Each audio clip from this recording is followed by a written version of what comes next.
When you're experiencing a mental health emergency, you don't have to wait for help. Relief begins the moment you walk into the McNabb Center's Empath Unit.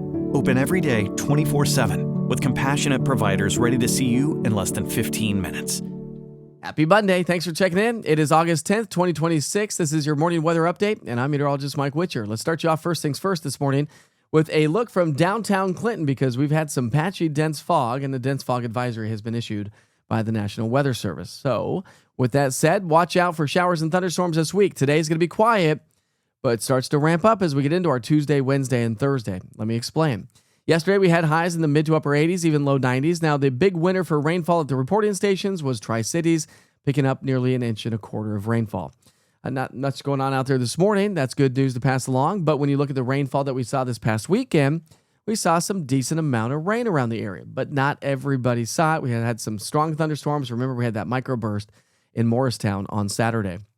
Now, as we head through the day today, by the end of the day, we do have an upper level wave swinging its way on through, but we just don't have a lot of moisture. Our PWAP values, or the amount of moisture that we could precipitate out of the atmosphere, really goes down to about a 1.4. That number doesn't really represent much to you, but to me it does.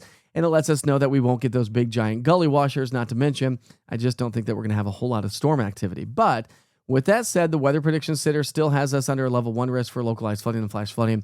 Again, I really don't anticipate much at all. Let's walk you through the future cast, because this morning we're starting off nice, quiet, and mild and foggy. So the fog's going to lift. It's going to burn off. We're going to see some sunshine as we get into the afternoon. Nothing going on from now through the lunch hour, but as we get past the lunch hour, maybe a couple of pop-up showers and thunderstorms across the southern valley. And then that should be about the extent of it. A nice, quiet evening ahead of us. And again, just not a lot of rainfall throughout the day today. We start the morning off nice, mild, muggy, and foggy, 60s and 70s. The fog has been thick in some locations. And as I mentioned, that's why the National Weather Service has a dense fog advisory running through 10 o'clock there this morning. So do travel safely if you are getting up and watching this video early and get ready to navigate to work. Now, the wind is going to be on the light side today. Temperatures I've bumped up just a little bit. We're going to be in the low 90s for most of us. But that heat index value is going to be pushing close to 100 degrees. And so with that said, the heat stress starts to build. Remember, these are the rules for the TSSAA to keep our kids safe during sporting events and practices during the school season, the late summer school season anyways.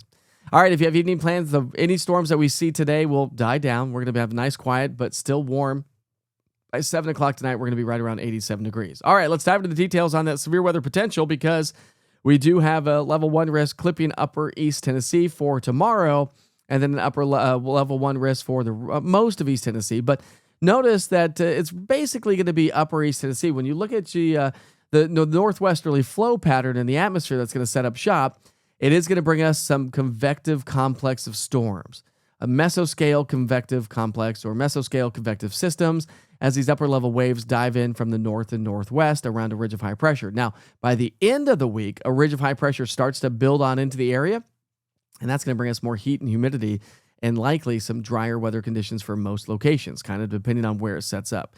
So we pick up our timeline on Tuesday. I want to show you the bigger picture of how these storms are going to be diving in from the north and northwest. Tuesday morning, we're nice and quiet. The complex weekends to our north and east, but it may throw enough energy into our area to produce some showers and thunderstorms late in the day on Tuesday.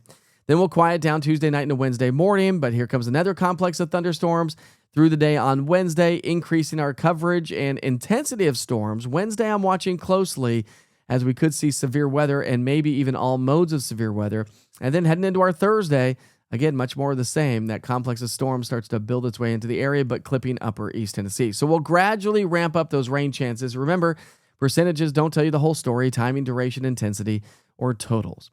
Dew points stay elevated. We're going to be in the low to mid 70s for dew points. That's going to push our heat index values in the low 100s, maybe even close to heat advisory criteria a couple of days. And Chattanooga is going to be the big winner on the big heat, with heat index values pushing close to 107. Rainfall amounts by the Weather Prediction Center. Notice it's clipping upper East Tennessee, basically from Knox County to Tri-Cities, has the best chance, threat, or opportunity for seeing a heavy rainfall here over the next 3 or 4 days or so. All right, so here's your 7-day forecast. Remember, I cover all of East Tennessee, so this is just kind of broad brushing it. Download the East Tennessee Weather app to get more specifics for your location. We are going to see that ridge build. That means temperatures build as well. Rain chances will start to fade as we wrap up the week and head into the upcoming weekend. But if you want to get off to the lakes, today's going to be a perfect day to do so. Minimal chances for an afternoon storm. Watch out for a few showers and thunderstorms tomorrow and a better chance as we get into our Wednesday. So thanks for checking in. Don't forget to like and subscribe to this YouTube channel. And again, if you just want a quick out-the-door forecast, download the East Tennessee Weather app. Click on the full forecast. I've got you always updated just to help you navigate the day ahead with a preview with the week ahead. Have a great day.